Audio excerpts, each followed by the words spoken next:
Good day everyone, I'm Cadet First Vincent Semilia, a third-year marine transportation student from Our Lady of Fatima University.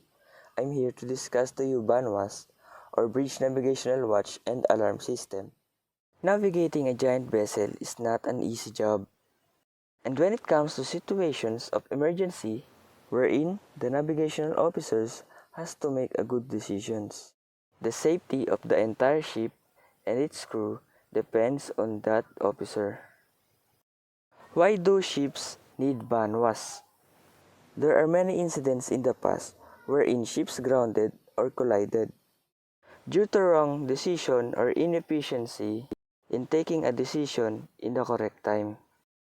The purpose of BNWAS is to monitor bridge activity and detect operator disability, which could lead to marine accidents.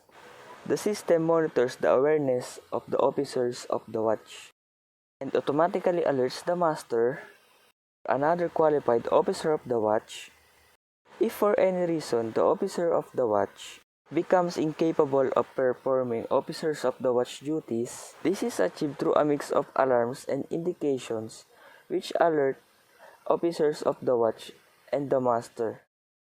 Its warnings are given in the case of incapacity of the watchkeeping officer due to accident, sickness, or in the event of security breach, such as pirates or hijacking. Operational requirements of BNWAS. The BNWAS primarily has three modes of operations: automatic, manual on, and manual off. Operational modes: automatic, automatically brought into operation whenever the ship's heading or track control system is activated and inhibited when the system is not activated. Manual on is constantly used in operation. Manual off does not operate under any circumstances.